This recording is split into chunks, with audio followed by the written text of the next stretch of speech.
Hey, so tonight we're going to talk about something pretty wild, the American frontier. Not the sanitized version you learned in school, but the real gritty, sometimes filthy truth about how people survived on the edge of civilization. Oh, and if you're enjoying these stories, I'd really appreciate a like or subscribe. Super curious where you're all listening from, so drop a comment with your location and what time it is there. Always blows my mind how people are falling asleep to this all over the world. Alright, find that cozy spot, take a nice slow breath and just let your body sink into whatever you're lying on. We're heading back to the American frontier and trust me, you're going to be real grateful for that mattress by the time we're done.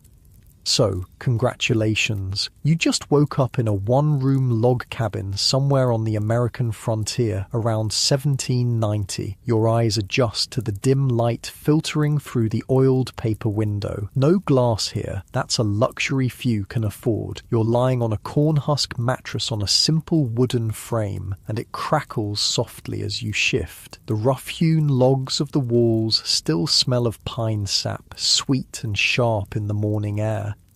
Your bare feet touch the packed dirt floor, cool against your skin. Outside, you hear the distant crow of a rooster and the snort of a pig rooting around near the cabin. The smell of wood smoke hangs in the air, mixed with the earthy scent of last night's beans still lingering in the cast-iron pot hanging over the cold hearth.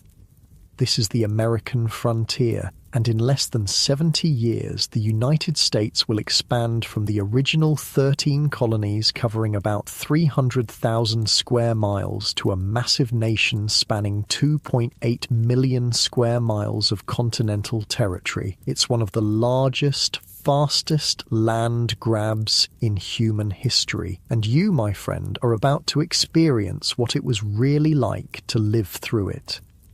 The good news is you're about to witness one of the most remarkable periods of exploration and settlement in history. The bad news? It's going to be brutal, like seriously brutal. The American frontier wasn't just hard, it was deadly. The period was marked by near-continuous warfare, often in impossible terrain with weather that could kill you as quickly as any human enemy. It took a certain kind of crazy to survive out here. You pull a rough woolen shirt over your head. The fabric is scratchy against your skin, hand-spun and dyed with walnut husks to a muddy brown. No fancy colours out here. You work with what nature provides. Your pants are buckskin, soft from years of wear, patched at the knees where they've worn thin. As you step outside, the morning mist clings to the fields beyond your cabin. Your nearest neighbour is 3 miles away. The forest edge looms dark and mysterious, just 50 yards from your door. That forest contains deer and turkey for food, but also wolves, bears, and sometimes hostile Native Americans who, let's be honest, have pretty good reasons to be upset about you settling on their land. You settle deeper into your bed as we journey back to those wild days. Your muscles relax a bit more as the story unfolds. Now, let me tell you about one of the most famous frontiersmen to ever live, a man whose life reads like an action movie script but was somehow even wilder in reality. Daniel Boone. You've probably heard the name, maybe pictured him in a coonskin cap, though he actually preferred wide-brimmed felt hats. Daniel Boone was a legendary frontiersman who became immortalized through books and movies. He helped open up the American frontier during the Revolutionary War when he discovered the Cumberland Gap into Kentucky. He blazed the Wilderness Road, another key passageway into the West. Through it all, he had some pretty crazy adventures. Born in 1734 in Pennsylvania to a Quaker family, Boone grew up learning to hunt almost as soon as he could walk. Instead of going to school, young Daniel would disappear into the woods for days at a time, living off the land and learning the ways of the wilderness.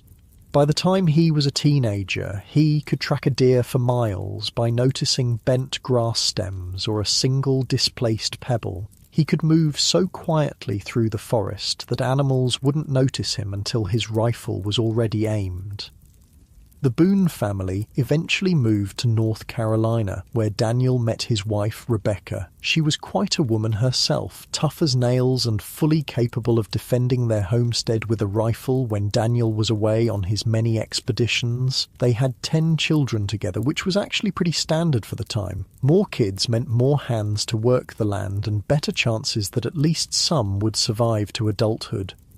Infant mortality was horrifyingly high on the frontier. Nearly 1 in 3 children died before their 5th birthday. But one of Boone's most dramatic adventures was straight out of a Hollywood thriller. It was 1776. Boone had established the town of Boonesborough a year earlier, and the Revolutionary War was in full swing. In July, Boone's daughter Jemima, who was just 14 years old at the time, was taken captive along with 2 other young women, Betsy and Fanny Calloway. The girls were down by the river doing laundry and talking about whatever teenage girls talked about in 1776. Probably complaining about churning butter and speculating about which local boy might make a good husband someday. What they didn't know was that they were being watched. A group of Shawnee warriors had been sent by the British to harass and attack American settlers in Kentucky. The British were desperate to maintain control of the frontier and were actively encouraging Native American tribes to fight against the American revolutionaries. The Shawnee spotted the 3 girls and saw an opportunity. They silently paddled their canoes across the river, grabbed the girls and disappeared into the forest before anyone in Boonesborough even realized what had happened. Can you imagine the panic? 3 teenage girls suddenly gone, with only overturned wash baskets and footprints leading into the wilderness as evidence of what happened. When Boone learned that his daughter had been kidnapped, he wasn't just upset, he was furious and determined. Boone gathered a group of men, including the fathers of the other 2 girls, and they immediately set out in pursuit. This wasn't just a father trying to save his daughter, this was Daniel Boone, one of the greatest trackers and woodsmen in American history, using every skill he had developed over decades in the wilderness. The Shawnee had a significant head start and were moving fast, but they didn't know they were being pursued by Boone. The warriors were taking the girls to a Shawnee village near present-day Chillicothe, Ohio, about 160 miles away. That's a long way to travel on foot through dense forest and across rivers.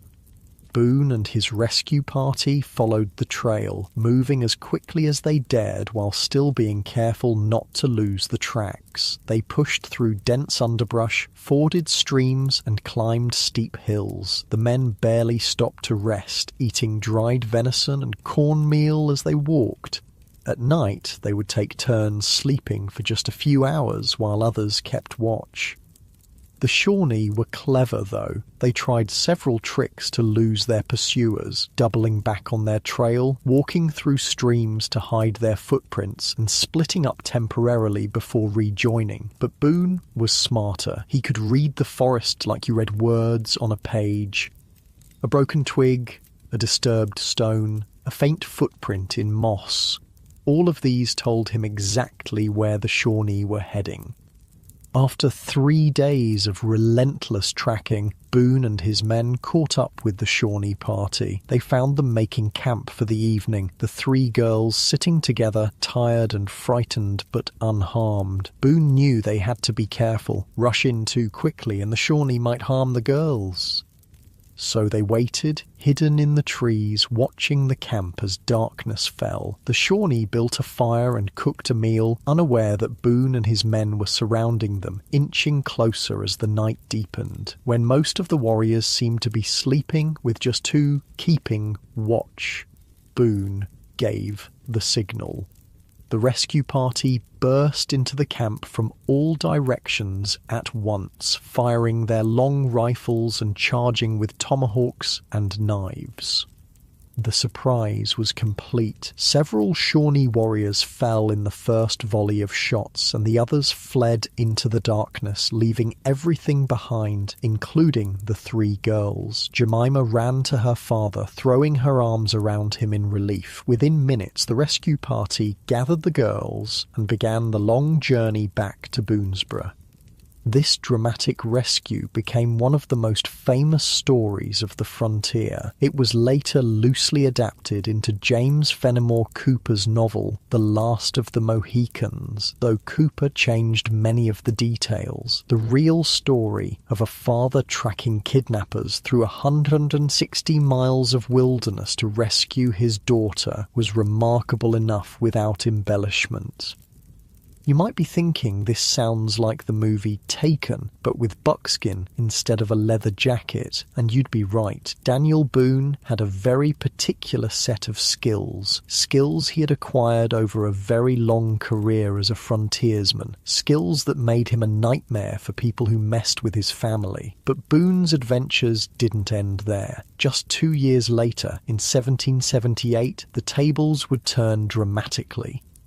The Revolutionary War was raging, and the British had teamed up with several Native American tribes to attack American frontier settlements. In September 1778, a large force of Shawnee warriors, led by Chief Blackfish with the support of British officers, surrounded Boonesboro. The siege of Boonesboro began with the Shawnee taking positions around the fort, cutting off any escape routes. Inside the fort, Boone and the other settlers prepared for a fight. Women melted down pewter plates and cups to make bullets. Children carried water from the fort's well to put out any fires that might start. Men checked their rifles and positioned themselves at the walls. The settlers were outnumbered and outgunned, but their fort was solid, built from sturdy logs with a palisade wall surrounding it. The Shawnee tried several tactics to get inside. They shot flaming arrows onto the roofs, hoping to set the buildings on fire. They tried to tunnel under the walls. They even attempted to talk their way in by offering peace terms.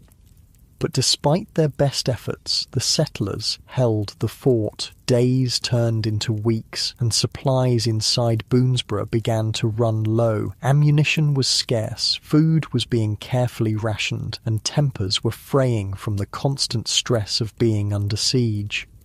The situation became even more desperate when several enslaved men who had been fighting alongside the settlers, because yes, even frontier heroes like Daniel Boone participated in the brutal practice of slavery, defected to the Shawnee, taking with them much-needed ammunition and information about the fort's weaknesses. Eventually, after nearly 2 weeks of siege, the settlers were forced to negotiate with the Shawnee. Boone, knowing the tribe's language and customs from previous encounters, led the negotiations. But it was a trap. During the talks, the Shawnee attempted to seize Boone and the other negotiators. A fight broke out, and the settlers barely made it back inside the fort. The siege continued for several more days, but the Shawnee, having failed to take the fort by force or trickery, eventually withdrew. Boonesboro had survived, but the victory came at a cost. Several settlers had been killed or wounded, and the fort's supplies were nearly exhausted. This wasn't the end of Boone's interactions with the Shawnee, though. Earlier that same year, before the siege, Boone had been captured by the Shawnee while on a salt-making expedition. Instead of killing him, Chief Blackfish decided to adopt Boone into the tribe. It was a common practice among many Native American tribes to adopt captives to replace family members who had died. Boone was given the name Sheltowee, which means Big Turtle, and he lived with the Shawnee for several months. During this time, he learned their language and customs, hunted with them, and participated in tribal life. Some historians believe that Boone deliberately ingratiated himself with the Shawnee as a survival strategy, planning his escape all along. Others suggest that he genuinely appreciated aspects of their culture and way of life. Either way, when Boone learned that the Shawnee were planning a major attack on Boonesboro, he decided it was time to leave. early one morning he slipped away from the village and began a daring journey back to warn the settlers. He covered 160 miles in just 4 days, an incredible feat of endurance through rough wilderness. You shift a bit in your bed, finding that perfect position as your breathing naturally slows, and we continue our journey through the American frontier. Your muscles relax as we follow the path of another famous frontiersman whose life was just as dramatic and whose legacy would become even more legendary. The story continues with a man who went from the wilderness to Washington and back again, ending at a small mission called the Alamo. As your muscles continue to relax into your comfortable bed, we turn our attention to another legendary frontiersman. This man went from hunting bears and living off the land to standing in the halls of Congress, arguing with presidents, and eventually dying for a cause he believed in. Davy Crockett. Even his name sounds like it was made for legends. Unlike Daniel Boone, who was born before the American Revolution, Davy Crockett came into the world as a citizen of the brand new United States. He was born on August 17, 1786, in eastern Tennessee, which was then part of North Carolina. His parents were poor farmers living in a tiny cabin, not much different from the one you imagined waking up in earlier. The Crockett family's cabin was a simple one-room structure with a dirt floor and a leaky roof. At night, young Davy would lie on his straw pallet and watch the stars through the gaps in the roof. In winter, snow would sometimes drift in through those same gaps, dusting the sleeping children with white.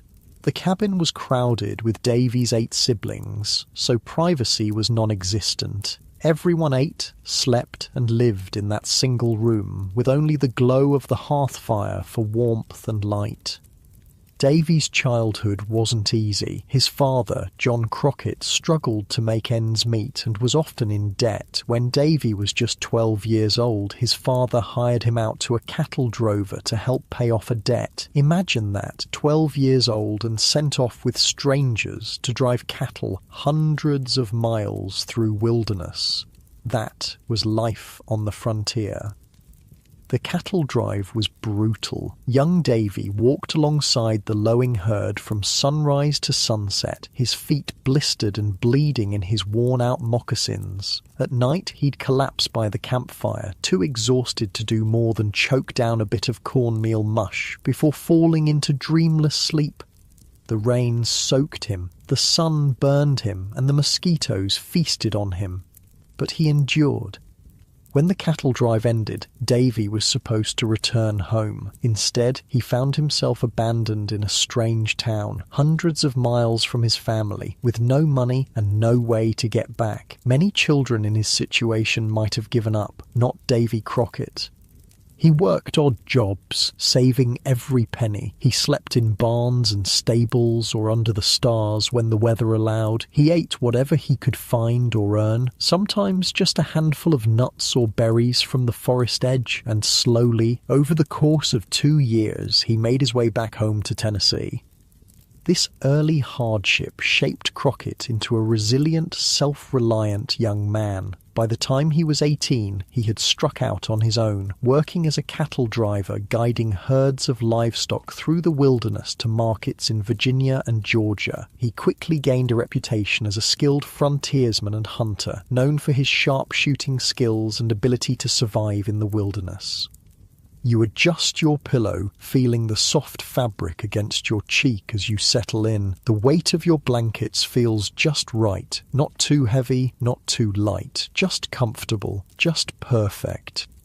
Now, there's one story about Davy Crockett that sounds like it came straight from the movie The Revenant, but it happened about 200 years earlier. In the fall of 1825, Crockett was out hunting in the woods near his home in Tennessee. The forest was alive with autumn colors, red maples, golden hickories, and deep green pines. The ground was soft underfoot, cushioned with decades of fallen leaves and pine needles.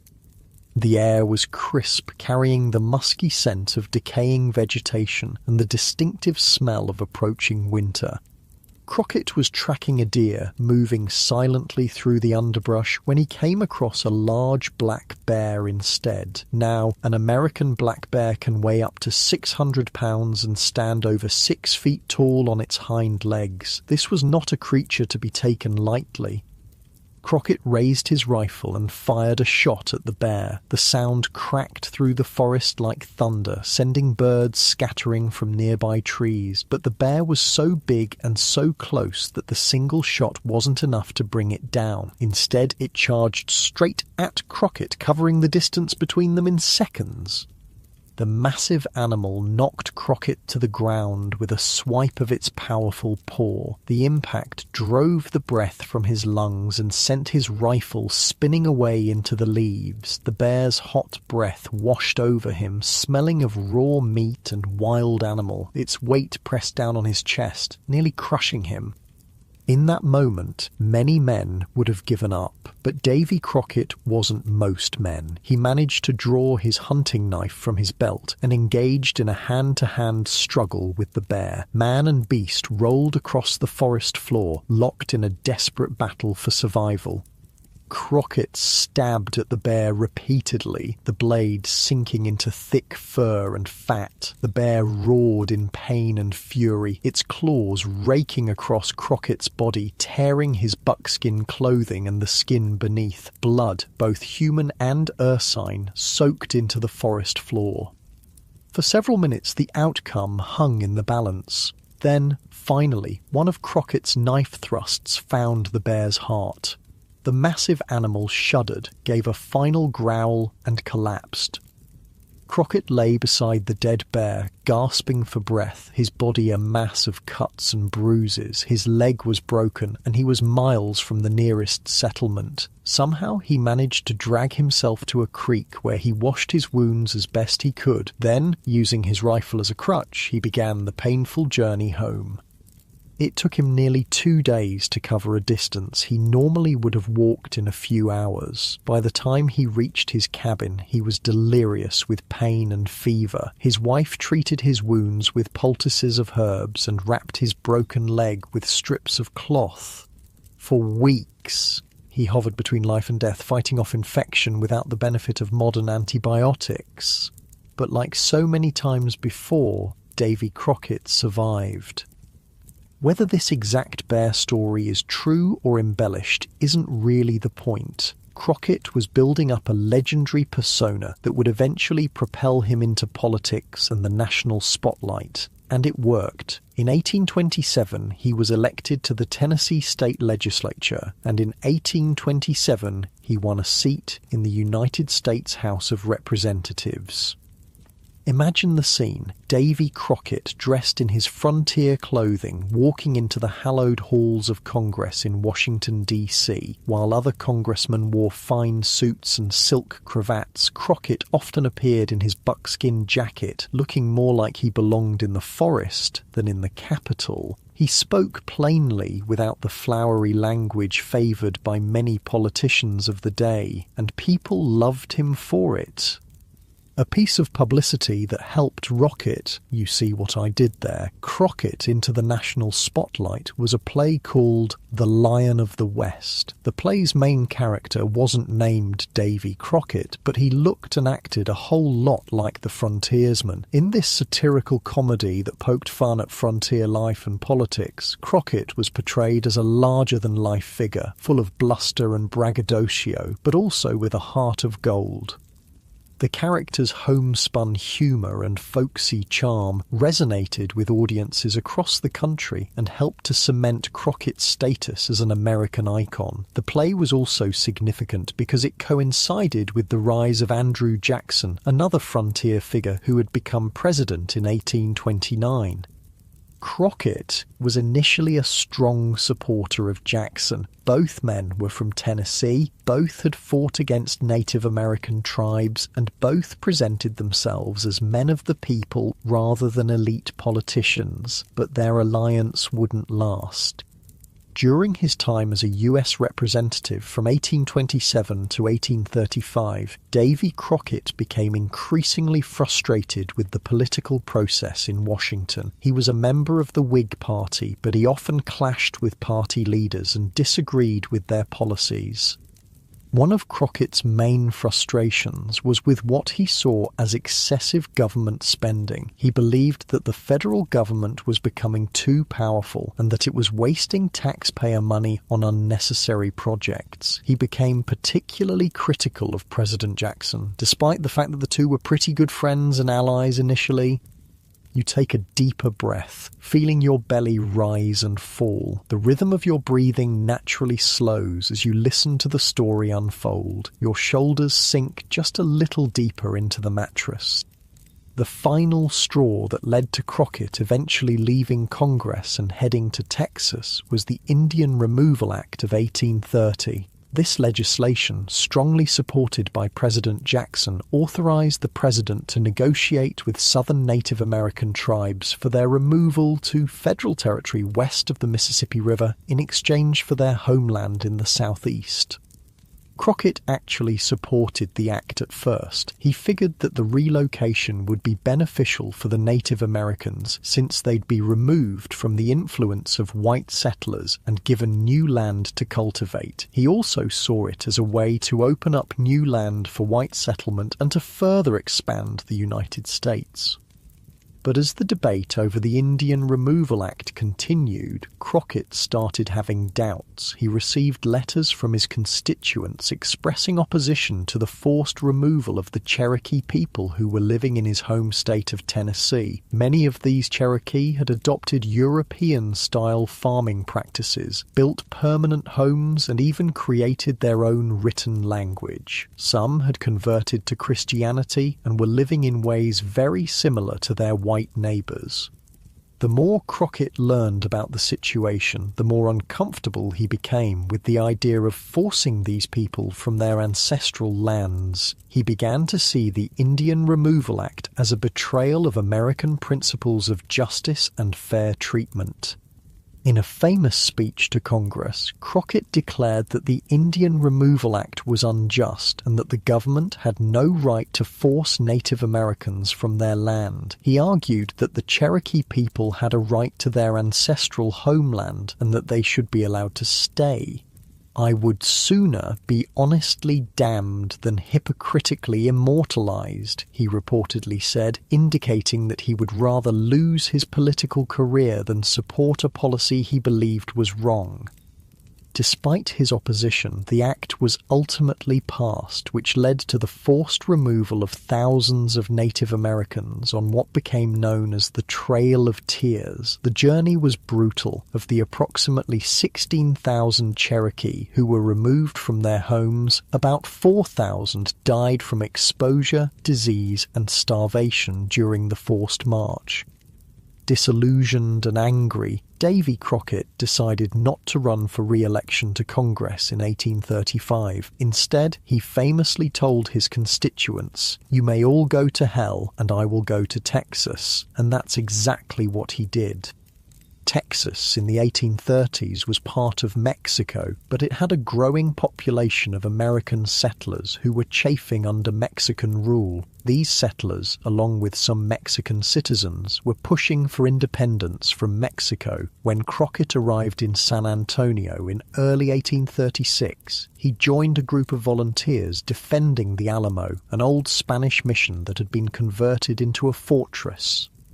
The Alamo wasn't much to look at, just a crumbling stone building with a small courtyard surrounded by a low wall. It was never designed to withstand a military siege, but it was what the Texians, as they called themselves, had, so they made the best of it.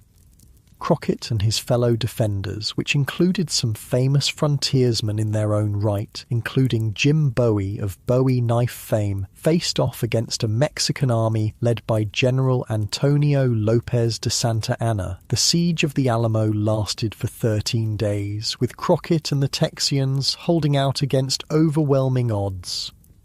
Inside the Alamo, conditions quickly deteriorated. Food was scarce, water had to be hauled from a nearby well under enemy fire, and ammunition was running low. The defenders took turns sleeping in shifts, their rest frequently interrupted by Mexican cannon fire or false alarms of an imminent attack.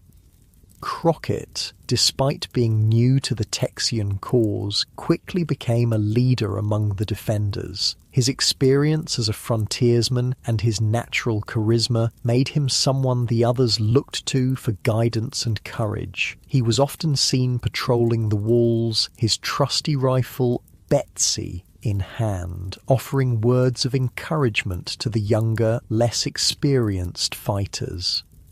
In the pre-dawn hours of March 6, 1836, after nearly 2 weeks of siege, the Mexican forces launched their final assault on the Alamo. The sound of drums and bugles broke the night's silence as thousands of Mexican soldiers advanced toward the mission's walls from all sides. The Texian defenders rushed to their positions, firing their rifles and cannons into the advancing Mexican ranks. The air filled with gun smoke and the deafening roar of cannon fire. Men shouted orders and cries of pain as bullets found their marks. You feel your body getting heavier, more comfortable with each breath. The tension in your muscles continues to melt away as you listen to the story. Your eyelids might feel a bit heavier, but they're still open, still following along with the tale of Davy Crockett's last stand. The final battle lasted less than 2 hours. The Mexican forces, despite heavy casualties, managed to breach the walls of the Alamo. The fighting then devolved into a desperate room-by-room struggle as the defenders made their last stand. It's not entirely certain how Crockett died. Some accounts say he was among the last defenders, fighting until he was overwhelmed by Mexican soldiers. Others suggest that he and a few remaining men surrendered and were executed soon after. A third version claims he died fighting in the courtyard, surrounded by the bodies of Mexican soldiers he had killed. Whatever the exact circumstances of his death, Davy Crockett's legend only grew after the fall of the Alamo. He became a symbol of American courage and determination, a frontier hero who stood up for what he believed was right, even when it cost him his political career and, ultimately, his life. The story of the Alamo and Crockett's death there spread throughout the United States, inspiring many Americans to support the Texian cause. Just a few weeks after the Alamo fell, Sam Houston led the Texian army to victory over Santa Anna at the Battle of San Jacinto, securing independence for Texas. The battle cry, "Remember the Alamo," helped inspire the Texians to their decisive victory. From a poor farm boy in Tennessee to a congressman who stood up to a president to a martyr for Texan independence, Davy Crockett lived a life that embodied the frontier spirit. His willingness to stand up for what he believed was right, even when it was unpopular, set him apart from many of his contemporaries, and his legendary status as a frontiersman, politician, and American hero continues to this day. You find yourself sinking deeper into your bed, your breathing slow and steady. Your mind drifts with the story, imagining the wild landscapes of the frontier, the courage of the men and women who ventured into unknown territories. Your body feels pleasantly heavy, comfortably supported by your bed as we continue our journey through the American frontier to meet another remarkable character who blazed trails into the unknown. As we continue our journey through the American frontier, your body feels pleasantly heavy against your mattress. That cozy weight in your limbs feels so good, so right. The gentle warmth of your blankets creates a perfect cocoon of comfort as we follow the paths of those who mapped the wilderness. While Daniel Boone and Davy Crockett became legends in their own time, there were other frontiersmen whose ambitions went beyond exploration. Some dreamed of not just discovering new lands, but ruling them. One such man was John C. Fremont, a complex character whose life story reads like an adventure novel with political intrigue mixed in. Fremont was born out of wedlock in 1813, a fact that would have caused serious social stigma at the time. His father was a French immigrant who died when John was young, and his mother raised him in Charleston, South Carolina. Despite his humble beginnings, Fremont received an education and showed a talent for mathematics and surveying. Unlike Boone and Crockett, who learned their frontier skills through necessity and hard living, Fremont came to exploration through a more formal route. In 1833, at the age of 20, he joined the United States Navy and became a mathematics teacher aboard the USS Natchez. Imagine life on a naval vessel in the 1830s, wooden decks swaying beneath your feet, the constant smell of salt water, tar, and unwashed bodies.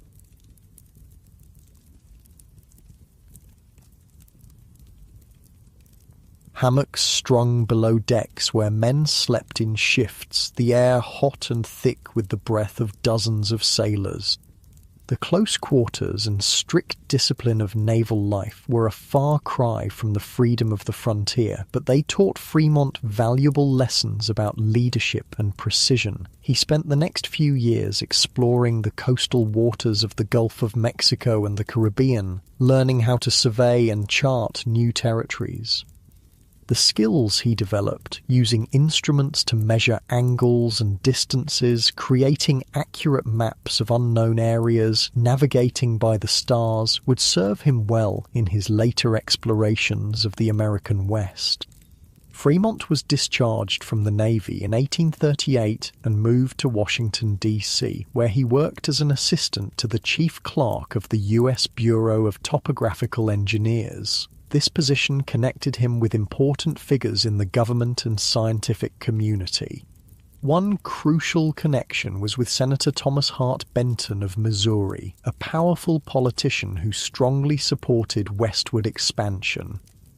Benton had a beautiful daughter named Jessie. She was well-educated, politically savvy, and just 16 years old when she met the dashing 28-year-old Fremont. Despite her father's initial objections to the match due to their age difference, Jessie and John fell deeply in love and eloped in 1841.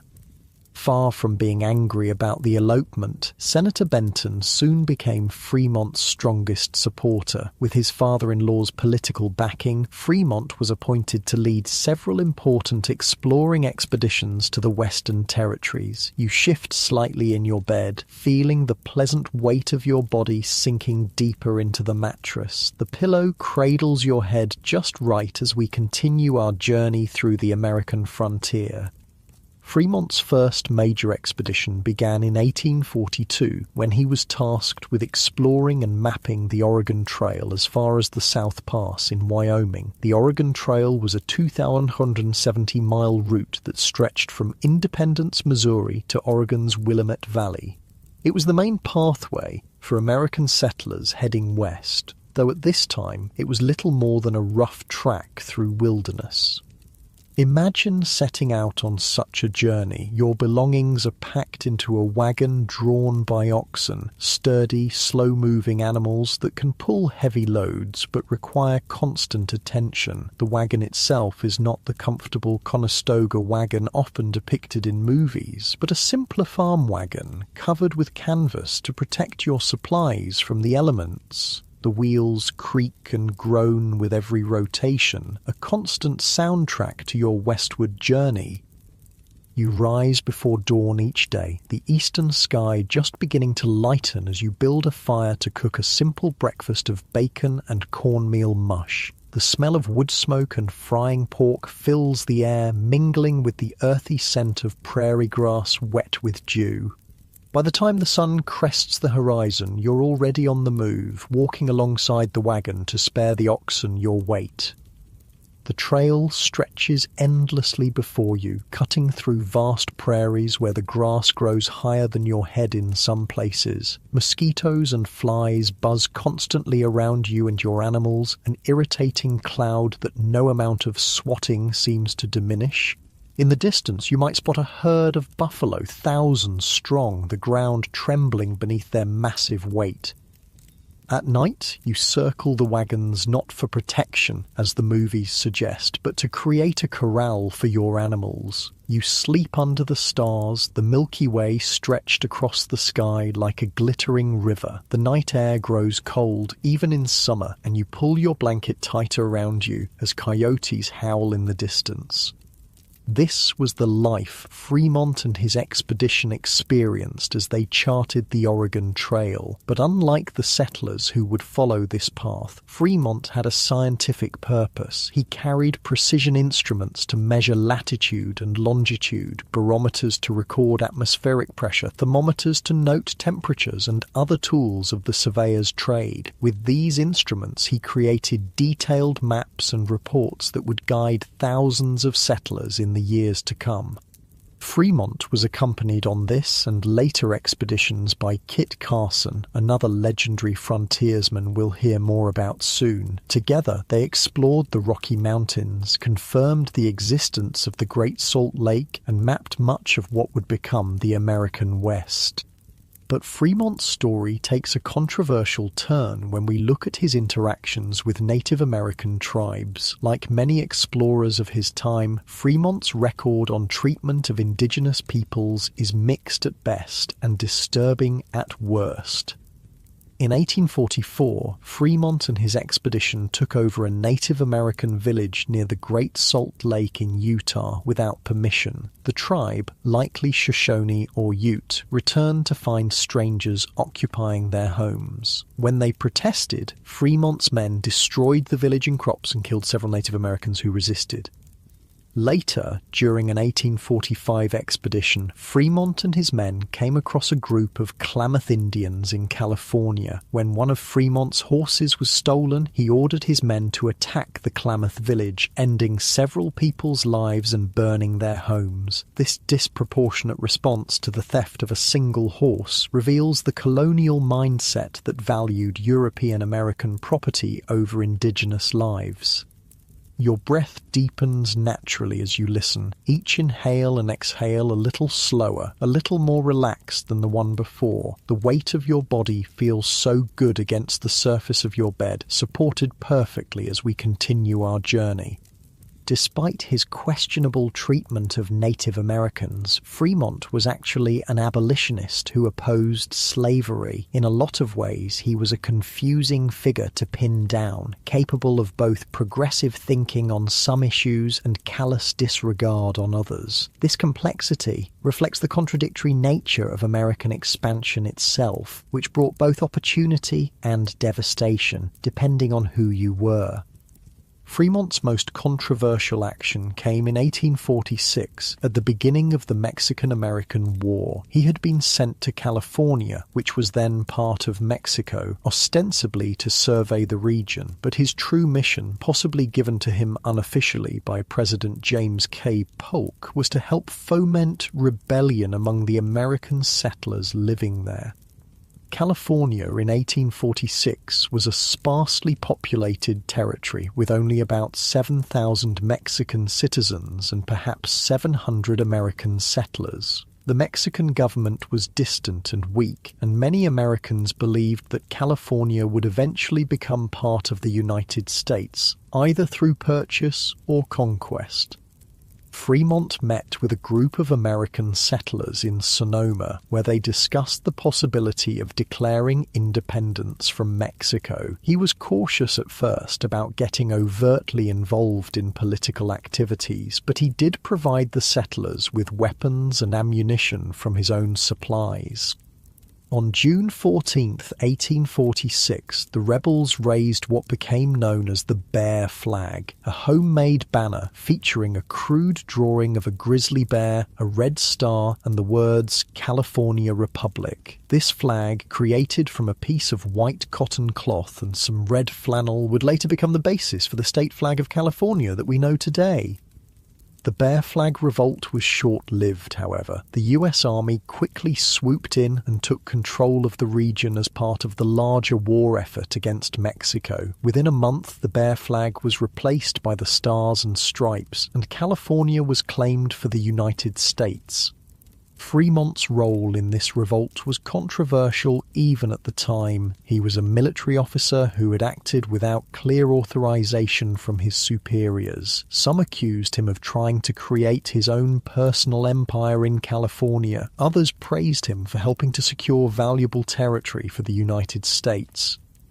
The controversy came to a head when Fremont was court-martialed for mutiny and insubordination. He claimed that he hadn't participated in the rebellion despite substantial evidence to the contrary. The court found him guilty, but President Polk, who had possibly given Fremont secret orders to foment rebellion, commuted his sentence. Despite this setback, Fremont's career continued to flourish. He became wealthy during the California Gold Rush, was elected as one of California's first 2 senators when it achieved statehood in 1850, and in 1856 became the first presidential candidate for the newly formed Republican Party. Though he lost that election to James Buchanan, he remained an influential figure in American politics. During the Civil War, Fremont served as a Union general and made a bold move that foreshadowed Lincoln's later policies. In 1861, as the military governor of Missouri, he declared that all slaves owned by Confederates in Missouri should be free. This order, known as the Fremont Emancipation, was a significant step toward abolition in the state. The order was met with mixed reactions. Abolitionists and Unionists applauded the decision, while many slave owners and pro-Confederate sympathizers were outraged. President Abraham Lincoln was concerned about the legality of the order and its potential to drive Missouri, which was a border state, into the Confederacy. Lincoln thought that military commanders like Fremont didn't have the authority to issue proclamations of emancipation, and he feared that Fremont's actions would complicate efforts to keep the border states loyal to the Union. Lincoln was pragmatic, but still basically agreed with Fremont's anti-slavery stance. He asked Fremont to modify his proclamation, but Fremont refused. As a result, Lincoln had it annulled and replaced Fremont with a new commander.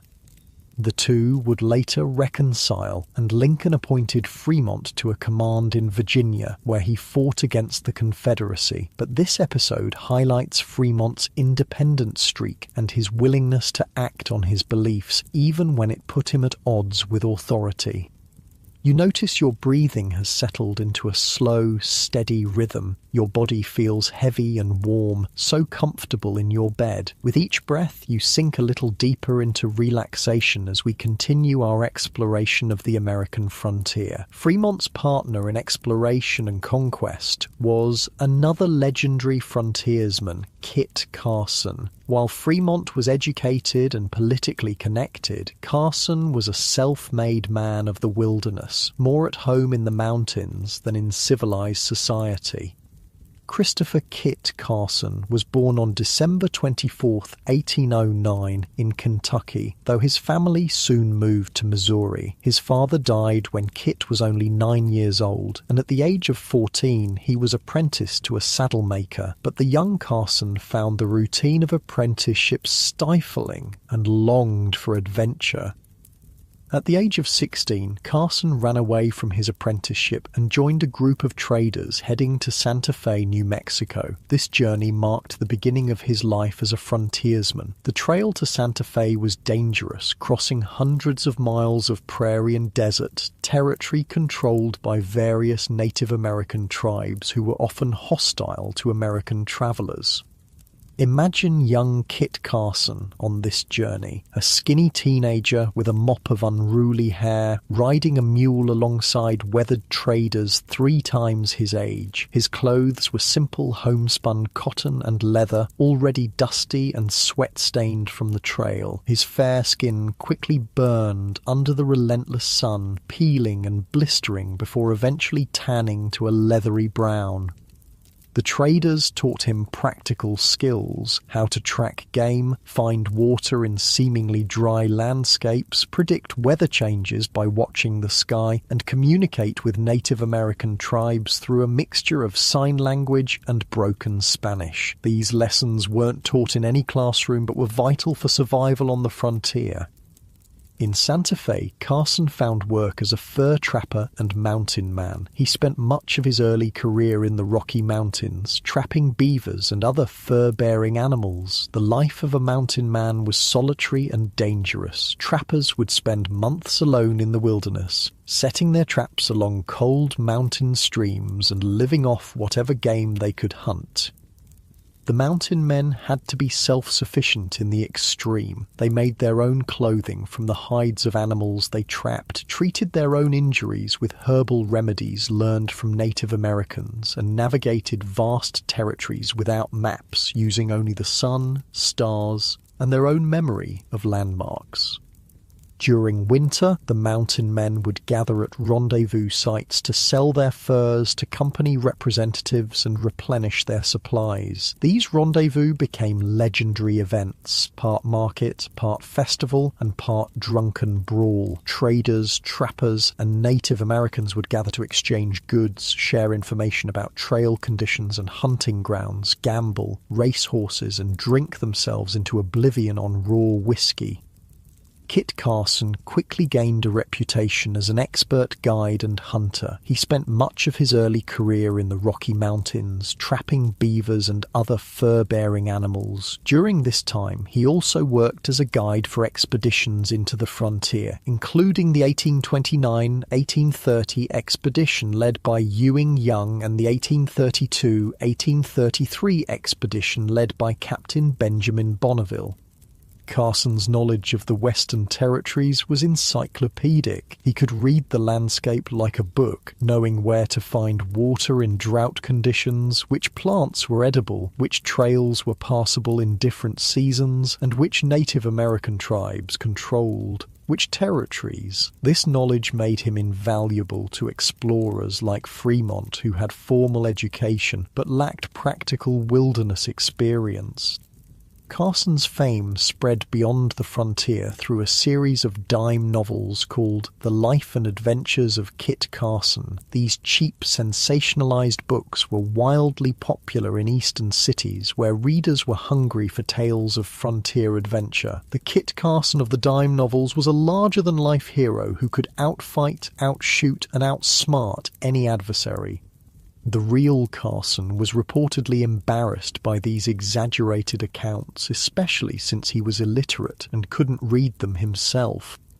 Despite his lack of formal education, Carson was a man of many talents. He spoke Spanish and several Native American languages fluently. He served as an Indian agent trying to maintain peace between settlers and tribes. He fought in the Mexican-American War and later served as a Union officer in the Civil War. His life spanned a period of enormous change in the American West, from the days of solitary trappers to the era of railroads and telegraph lines. You feel a gentle heaviness in your limbs, a pleasant warmth spreading through your body. Your muscles relax more deeply with each breath as we continue our journey through the American frontier, following the paths blazed by these remarkable individuals who shaped a nation through their courage, their skills, and sometimes their ruthlessness. Your body continues to settle comfortably into your bed, that perfect feeling of being supported just right. The weight of your blankets feels so good, creating a cocoon of warmth as we continue our journey through the American frontier. Kit Carson and John C. Fremont met for the first time in 1842 in St. Louis, Missouri. Fremont was preparing for his first Western expedition and was looking for an experienced guide who knew the territories he planned to explore. Someone mentioned Carson's name, describing him as one of the best guides in the West. When they met, Carson didn't look like the legendary frontiersman Fremont had expected. He was short, barely 5 feet 4 inches tall, and soft-spoken, with none of the bluster or bravado that characterized many frontier types. But there was something in Carson's clear blue eyes, something in the quiet confidence of his manner that convinced Fremont this was the man he needed.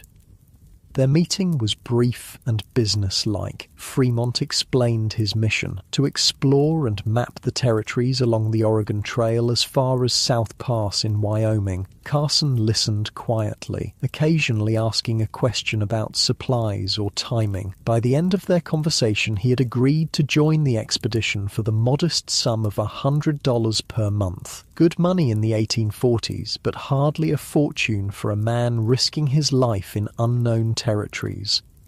That first expedition was successful enough that Fremont requested Carson as his guide for subsequent journeys. Over the next few years, they would travel thousands of miles together, mapping rivers and mountain passes, documenting plant and animal species, and laying the groundwork for the massive westward migration that would follow.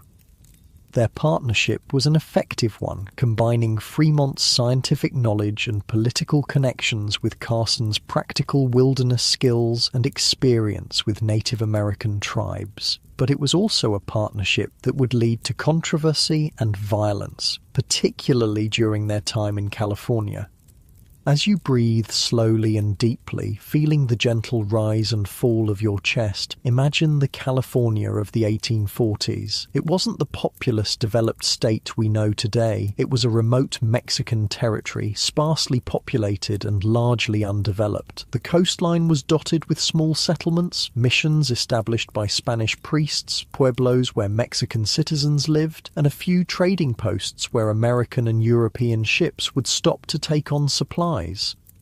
The interior was even less developed, vast expanses of wilderness broken only by occasional ranches where Mexican landowners raised cattle on huge tracts of land. Native American tribes still controlled much of the territory, though their numbers had been severely reduced by disease and conflict since the arrival of European settlers. Into this setting came Fremont and Carson in 1845, ostensibly on another mapping expedition, but the timing was suspicious. Relations between the United States and Mexico were deteriorating, with disputes over the Texas boundary threatening to erupt into open warfare. Many believed that Fremont's real mission was to encourage American settlers in California to rebel against Mexican rule, preparing the way for U.S. annexation of the territory. Whether or not that was his original intent, Fremont's actions certainly contributed to the outbreak of what became known as the Bear Flag Revolt. After being ordered to leave California by Mexican authorities, Fremont instead moved north to Oregon briefly, then returned to California and made contact with American settlers who were growing increasingly dissatisfied with Mexican governance. The details of exactly what happened next are disputed, but it's clear that Fremont provided encouragement and material support to a group of American settlers who seized the town of Sonoma on June 14, 1846. The rebels raised a hastily created flag featuring a crude drawing of a bear, a red star, and the words "California Republic." The creation of this flag was itself a fascinating frontier story. The rebels needed a symbol for their new republic, but they had limited materials. William Todd, one of the Americans involved in the revolt, was tasked with creating the flag. He used a piece of unbleached cotton cloth about 3 feet wide and 5 feet long. For the red stripe at the bottom, he used red flannel. The star was copied from the Texas flag, and the bear was meant to represent the numerous grizzlies that roamed California at the time. The bear on the original flag looked more like a pig than a fearsome grizzly, leading some Mexican observers to mockingly call it the hog flag. Despite its crude appearance, this homemade banner would become the basis for the state flag of California that we know today. You feel yourself sinking deeper into your mattress, your body becoming pleasantly heavier with each breath. The tension in your muscles continues to melt away as we explore this fascinating period of American history. The Bear Flag Republic was short-lived. Just a month after its declaration, American naval forces arrived in Monterey and raised the U.S. flag, claiming California for the United States as part of the Mexican-American War that had officially begun in May 1846. The bear flag was lowered, never to fly again as the symbol of an independent nation, though it would later be adopted as the state flag when California joined the Union in 1850. Fremont's role in the Bear Flag Revolt led to his court-martial for mutiny and insubordination. Though found guilty, his sentence was commuted by President Polk, suggesting that Fremont's actions in California may have aligned with the administration's unspoken goals, even if they weren't officially sanctioned. Kit Carson's participation in these events is less well documented, but he served as Fremont's trusted lieutenant throughout the period. He carried messages between Fremont and the American naval forces, scouted Mexican troop movements, and participated in several skirmishes against Mexican forces. For both men, the conquest of California represented a significant achievement in their frontier careers, though the methods they employed and the consequences for the region's Native American and Mexican populations remain controversial to this day. While Fremont and Carson were participating in the conquest of California, thousands of ordinary Americans were making their way west along the Oregon Trail. This 2,170-mile route from Independence, Missouri to Oregon's Willamette Valley was the main pathway for settlers heading to the Pacific Northwest, and after the discovery of gold in 1848 to California as well. The Oregon Trail was a treacherous journey that wasn't for the faint of heart. Over the course of America's westward expansion, an estimated 1 in 10 people lost their lives trying to find better lives in the West. That's somewhere between 10,000 and 30,000 deaths in total. That's, about 20 graves per mile along the trail. There were many factors that contributed to the high mortality rates on the trail. Accidents were common: wagons overturning while crossing rivers, people falling under the wheels of their own vehicles, firearms discharging accidentally. Disease was an even bigger killer. Cholera, which causes severe diarrhea and dehydration, could sweep through a wagon train, killing dozens in a matter of days. Without modern medicine, even minor injuries could become infected and lead to death.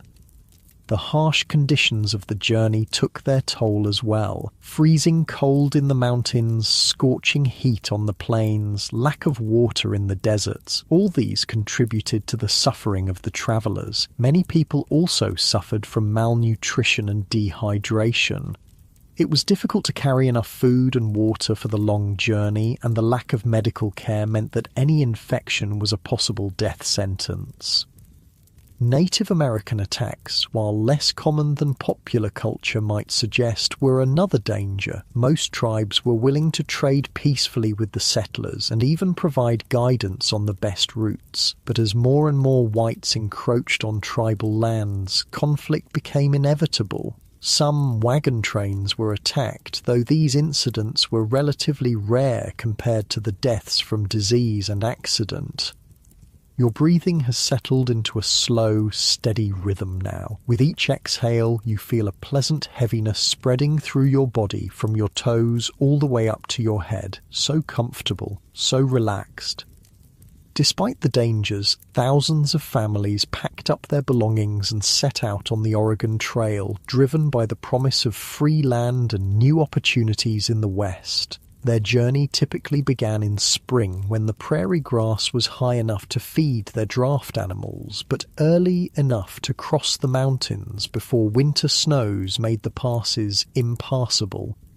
The average wagon train moved at a pace of about 15 miles per day. At that rate, the journey from Missouri to Oregon took about 5 to 6 months. That's half a year spent living in the open, exposed to the elements, with only the most basic shelter at night. The typical emigrant wagon was not the large Conestoga wagon often depicted in movies. Those were freight wagons used by professional teamsters. Most families used smaller farm wagons covered with canvas to protect their belongings from the weather. These wagons were pulled by oxen, strong, steady animals that could pull heavy loads day after day, though at a painfully slow pace.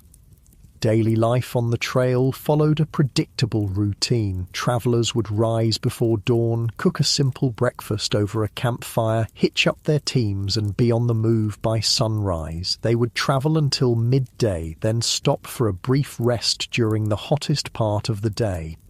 Then it was back on the trail until evening, when they would form their wagons into a circle, primarily to keep their livestock from wandering off, not for defense, as Hollywood would have you believe, prepare dinner and settle in for the night. The food they ate was simple and monotonous. Bacon, beans, cornmeal mush and biscuits were staples. Fresh meat was available when someone managed to hunt a deer or buffalo, but hunting took time away from travel, so it wasn't an everyday occurrence. Fresh fruits and vegetables were rare treats, usually obtained by trading with Native Americans or gathered along the way when travelers recognized edible wild plants. Water was a constant concern. Sometimes the wagons would travel for days between reliable water sources. When they did find water, it was often muddy, alkaline, or contaminated by the thousands of animals that had passed that way before. Many emigrants became sick from drinking bad water, adding to the toll of disease and death along the trail. One famous Wild West figure owes his life to the Oregon Trail. His parents met on it. Butch Cassidy, while not really a frontiersman, was definitely one of the most infamous personalities of the time. The bank and train robber was born in Utah in 1866 to Mormon parents who had just barely made it there. According to legend, Cassidy's parents, Maximilian Parker and Anne Campbell Gillies, both immigrated to the United States from Scotland in the mid-19th century. They met on the Oregon Trail, where they were both part of a group of Mormon pioneers traveling to the Salt Lake Valley. The group they were with almost didn't make it. They were part of what became known as the Mormon Handcart Tragedy. The Mormon Handcart Tragedy was a series of events that occurred during the mid-19th century as Mormon pioneers traveled westward to Utah. The Church of Jesus Christ of Latter-day Saints encouraged its members to use handcarts instead of the traditional covered wagons because the handcarts were cheaper, but it turned out to be a bad move. In 1856, two companies of Mormon handcart pioneers left Iowa City, Iowa, and headed for Salt Lake City, Utah. There were about 1,000 of them in total. They didn't time the journey very well and had to face a harsh winter as they crossed the Wyoming plains. They also had to haul their handcarts and didn't have much in the way of supplies. Many of the pioneers became sick and weak from the conditions. As their food and supplies dwindled, some of the pioneers resorted to eating the leather from their shoes and belts to survive. The pioneers pressed on though, and some were able to reach safety in Utah, but more than 200 of them died as a result of the harsh weather and lack of supplies, and many others suffered from frostbite and other injuries. Luckily for Cassidy, though unluckily for the people he killed and the owners of the banks and trains he robbed, his parents made it through the ordeal. No story about America's frontiersmen would be complete without mentioning their most important guides. While Kit Carson guided Fremont across the Western Territories, another guide played a crucial role in one of the most famous expeditions in American history, the journey of Lewis and Clark. Sacagawea was perhaps one of the most famous guides of one of the most famous frontier expeditions in history. Her story begins long before she met Lewis and Clark, though, and it's a testament to the resilience and courage of many Native American women of the time. Sacagawea had a pretty harrowing childhood. She was born into the Lemhi Shoshone tribe in what's now Idaho around 1788. Her name meant bird woman in the Shoshone language, though different spellings and pronunciations have been used over the years.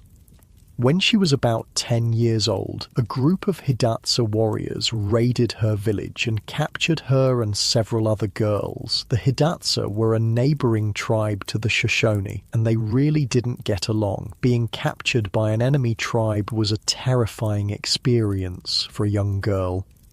Sacagawea was taken hundreds of miles from her home to a Hidatsa village near what is now Bismarck, North Dakota. There, she had to learn a new language and new customs, essentially becoming a member of the tribe that had kidnapped her. You notice your jaw has relaxed, your face feels softer, and your breathing continues its slow, steady rhythm. Each breath brings a deeper sense of comfort as you listen to the story unfold. What happened next in Sacagawea's life gets a bit foggy in the historical record, but according to some accounts, she was sold or gambled away to a French-Canadian fur trader named Toussaint Charbonneau when she was about 13 years old. Charbonneau was much older than Sacagawea, probably in his mid-40s, and he already had at least one Native American wife, a Hidatsa woman named Otter Woman.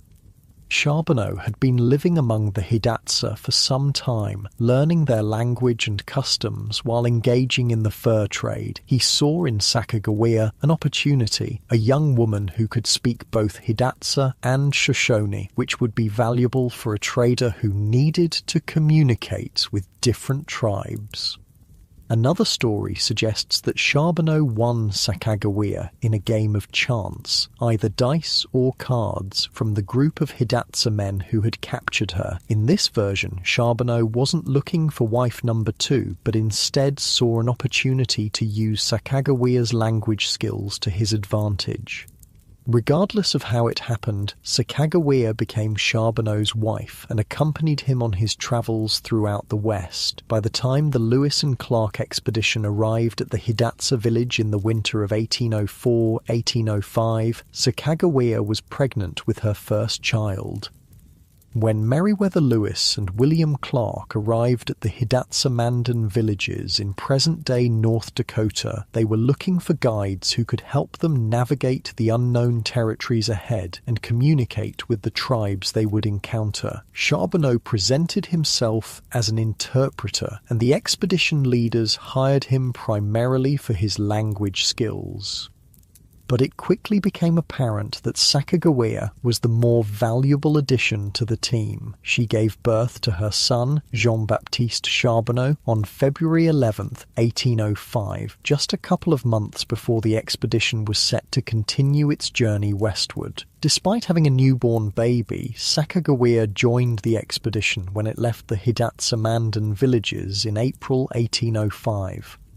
Imagine the scene. A young woman, probably no more than 17 years old, carrying an infant strapped to her back in a cradle board, walking alongside dozens of men as they paddled canoes and hauled supplies up the Missouri River. The spring weather was unpredictable. Sunny and warm one day, cold and rainy the next. The terrain was rough, with steep riverbanks that had to be climbed when portaging around rapids or falls. Sacagawea's presence on the expedition served multiple purposes. Her knowledge of Shoshone language would be crucial when the expedition reached Shoshone territory and needed to acquire horses to cross the Rocky Mountains. Her ability to identify edible plants and roots supplemented the expedition's diet and helped prevent scurvy. And, not insignificantly, the presence of a woman with a baby signalled to other tribes that this was not a war party. No war party would travel with a woman and infant. One of Sacagawea's most important contributions came when the expedition reached Shoshone territory in present-day Idaho. As luck would have it, the chief of the Shoshone band they encountered was Kamiawait, Sacagawea's own brother, whom she hadn't seen since she was kidnapped years earlier. This fortunate coincidence helped Lewis and Clark negotiate for the horses they desperately needed to cross the mountains. Sacagawea also proved her value in a moment of crisis. The expedition was travelling down the Missouri River when their boat, which was carrying important documents, supplies and instruments, capsized in rough waters. The boat and its contents were quickly swept away by the current, but Sacagawea sprang into action. She was travelling on another boat with her infant son, saw what happened, jumped to the bank of the river, and quickly gathered up as much of the floating material as she could. Were it not for the Shoshone guide, Lewis and Clark might have had to redo the whole expedition, or at least significant portions of it. The journals, maps, and scientific specimens she saved were irreplaceable records of their journey and discoveries. Throughout the expedition, Sacagawea endured the same hardships as the men, walking dozens of miles each day, often carrying her child, sleeping on the ground in all weather conditions, facing the dangers of wild animals, treacherous rivers, and potentially hostile encounters with unknown tribes. Yet she did all this without complaint, earning the respect of the expedition members. Clark, in particular, developed a fondness for Sacagawea and her son, whom he nicknamed Pomp or Pompey. After the expedition ended, Clark offered to educate the boy in St. Louis, an offer that Charbonneau and Sacagawea eventually accepted. Your body feels so comfortable now, so heavy against your bed. Each breath brings a deeper sense of relaxation, a pleasant warmth spreading through your limbs. Your muscles feel loose and easy, completely supported as we continue our journey through the American frontier with these remarkable individuals who shaped the course of history through their courage, resilience, and unique skills. The gentle weight of your eyelids feels nice, though they remain open as the story unfolds. After the Lewis and Clark expedition returned to St. Louis in September 1806, Sacagawea's documented history becomes murkier. Some accounts suggest that she and Charbonneau settled near St. Louis for a time, accepting William Clark's offer to educate their son, Jean-Baptiste. Clark had developed a genuine fondness for the boy, whom he called Pomp, and wanted to give him the advantages of a European-American education. Other historical records indicate that Sacagawea and Charbonneau travelled to the upper Missouri River area, where Charbonneau continued to work as a fur trader and interpreter. In 1809, they accepted an invitation from Clark to settle in St. Louis, where Charbonneau was given land and encouraged to farm. But Charbonneau, a man of the wilderness rather than a farmer, sold his land after only a few months and returned to the fur trade, taking Sacagawea with him. The most widely accepted account of Sacagawea's death comes from fur company records, which indicate that she died of a putrid fever, likely typhoid fever, at Fort Manuel Lisa in present-day South Dakota in December 1812. She was only about 24 years old. Clark, who had by then become the guardian of her son, Jean-Baptiste, added a notation beside her name in his records: dead.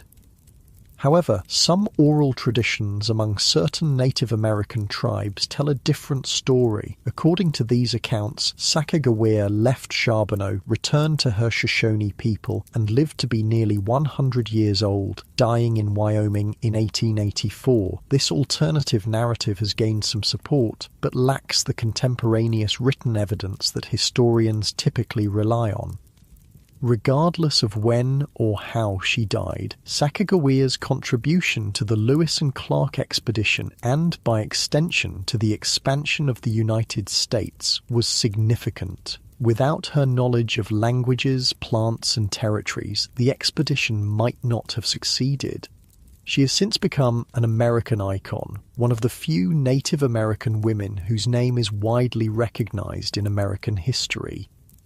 Your breathing has settled into the perfect rhythm now, slow and deep. Each exhale releases a little more tension, allowing your body to sink even deeper into comfortable relaxation. The weight of your eyelids might feel a bit heavier, but that's a pleasant feeling too. While we've focused on specific individuals like Daniel Boone, Davy Crockett, John C. Fremont, Kit Carson and Sacagawea, the story of the American frontier is also the story of countless ordinary people who left everything they knew for the promise of a better life in the West. The daily experiences, the hardships they endured, the small victories they celebrated, the communities they built form the true fabric of frontier history. Life on the frontier was defined by its rawness. Everything was harder, more immediate, more essential. The comforts we take for granted today, running water, central heating, grocery stores, medical care, simply didn't exist. Every aspect of survival required direct personal effort. Take something as basic as light. When darkness fell on the frontier, it was absolute. There were no streetlights, no electric bulbs, not even gas lamps in most places. The only light came from fires, candles, or oil lamps. Candles were precious commodities, often homemade from tallow, rendered animal fat, or beeswax when available. The process was labour-intensive. Fat had to be rendered, wicks had to be made from cotton or flax, and the candles had to be dipped or moulded. A single candle represented hours of work, and its light was feeble by modern standards, about as bright as a birthday candle. Most frontier families couldn't afford to burn candles for everyday activities. Instead, they organised their lives around natural light, rising with the sun and going to bed shortly after sunset. Evening activities took place around the hearth, where the fire provided both warmth and enough light to perform necessary tasks like mending clothes or carving tools. Water, too, required constant effort. There were no faucets to turn, no water heaters, no indoor plumbing. Every drop of water used in a frontier home had to be carried from a spring, stream, or well. In winter, ice had to be broken to access the water beneath. In summer, distant water sources sometimes dried up, forcing people to travel even farther for this essential resource. The average frontier family used about 5 gallons of water per day for everything. That's drinking, cooking, washing dishes, bathing and laundry combined. For comparison, the average American today uses about 8,100 gallons per day. Bathing was infrequent, maybe once a week in summer, once a month or less in winter. Laundry was a major undertaking, typically done once a month in summer and even less frequently in winter.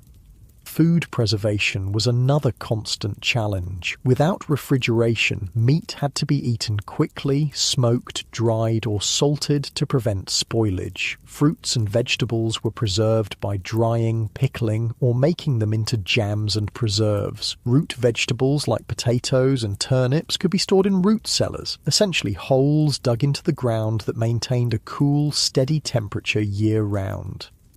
The seasonal cycle dominated life on the frontier. Spring was for planting crops and hunting after the lean winter months. Summer was for tending crops, gathering wild foods and preparing for the harvest. Fall was the busiest season, harvesting crops, hunting game to stock up for winter, preserving food, cutting firewood. Winter was a time of relative quiet, when outdoor work was limited by cold and snow, and families turned to indoor tasks like making tools, sewing clothes, and repairing equipment. Your body feels so comfortable now, each breath bringing a deeper sense of peace. Your muscles have released all their tension, leaving you feeling pleasantly heavy and warm.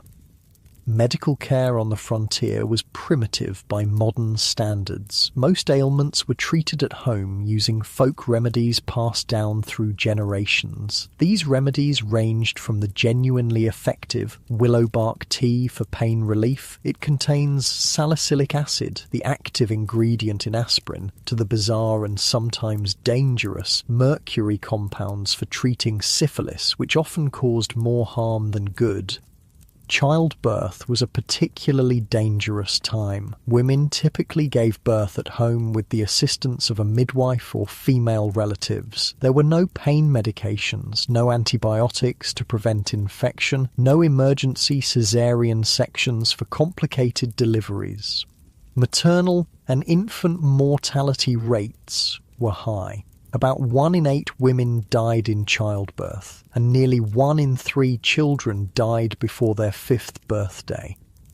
Despite these hardships, or perhaps because of them, frontier communities developed strong bonds of mutual support. Neighbours helped each other raise barns, harvest crops, and care for the sick. Social gatherings like barn dances, quilting bees, and harvest festivals provided rare opportunities for recreation and courtship. Churches served as community centres as well as places of worship, hosting everything from school lessons to political meetings. Education on the frontier was sporadic and basic. Many children learned to read from family Bibles or almanacs, as these might be the only books in a household. Some communities established one-room schoolhouses where children of all ages were taught together by a single teacher. The school term was arranged around the agricultural calendar, with longer breaks during planting and harvest seasons when children's labour was needed on family farms. The journey west was not just a physical one, but a psychological one as well. Settlers left behind not only their homes, but their entire social networks, extended family, friends, church communities, all the familiar structures that provided support and identity. In their new homes on the frontier, they had to rebuild these connections from scratch, often with neighbours from different cultural backgrounds.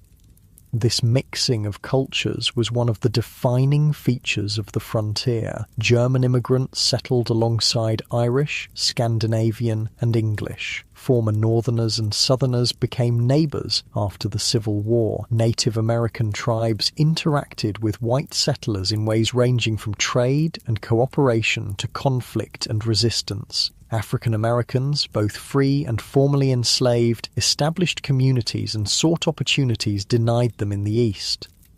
Your breathing is so slow and steady now. With each exhale, you feel yourself drifting deeper into relaxation. Your eyelids are becoming heavier, harder to keep open. The American frontier officially came to an end in 1890, when the U.S. Census Bureau declared that the frontier line, the boundary between settled and unsettled territory, could no longer be clearly identified. The vast territories that had once seemed limitless had been mapped, settled, and incorporated into the growing nation. But the legacy of the frontier lives on in American culture and identity. The myth of the self-reliant pioneer carving a life out of wilderness through sheer determination and hard work remains a powerful national narrative. The reality, as we've seen, was more complex. Frontier survival depended as much on community cooperation as individual effort, and the expansion that created opportunities for some came at a devastating cost to others, particularly Native American tribes who lost their lands and ways of life. The frontiersmen and women we've met in this story, Daniel Boone tracking kidnappers through the wilderness to rescue his daughter, Davy Crockett standing up for what he believed was right, even when it cost him his political career, John C. Fremont mapping the Oregon Trail, Kit Carson guiding expeditions through unknown territories, Sacagawea helping Lewis and Clark navigate both the physical landscape and cultural interactions with native tribes, all embodied different aspects of the frontier experience. Their stories, with all their complexity, contradiction, and courage, help us understand this formative period in American history. They remind us that history is made not just by grand political decisions, but by individual human beings facing challenges, making choices, and living with the consequences, just as we do today. As our journey through the American frontier comes to an end, allow yourself to settle even deeper into relaxation. Feel the weight of your body against your mattress, perfectly supported. Notice how your breathing has naturally slowed, becoming deeper and more rhythmic. Your eyelids are getting heavier now, harder to keep open. With each breath, a wave of peaceful relaxation flows through your body from head to toe. Your thoughts begin to drift, becoming softer, less focused, like clouds slowly dissolving in a summer sky. The frontier tales we've explored tonight begin to blend with the beginnings of dreams. Perhaps you see yourself in a log cabin, feeling the rough-hewn wood beneath your fingers, or maybe you're travelling along the Oregon Trail, the vast prairie stretching endlessly before you, or perhaps you're navigating a river in a canoe, the water glinting in the sunlight. Whatever images come to mind, let them float gently through your consciousness. There's no need to hold on to them or follow them, just observe them as they drift past, carrying you deeper into relaxation. Your limbs feel wonderfully heavy now, as if they're sinking into the mattress. Each breath brings a deeper sense of peace and comfort. The rise and fall of your chest becomes slower, steadier, as sleep begins to embrace you. The sounds around you start to fade into the background. Any thoughts that arise simply dissolve, leaving your mind clear and quiet. You're in that perfect space between wakefulness and sleep, drifting gently toward deep, restful slumber. Let go of the day completely now. Release any remaining tension or concerns. There's nothing you need to do, nothing you need to think about. Just allow yourself to be carried on the gentle current of sleep, flowing deeper and deeper into peaceful rest. Your breathing is deep and slow, your body is completely relaxed, your mind is quiet and still, and you drift and drift into a deep, restful sleep where you'll remain until morning, when you'll awaken refreshed and renewed.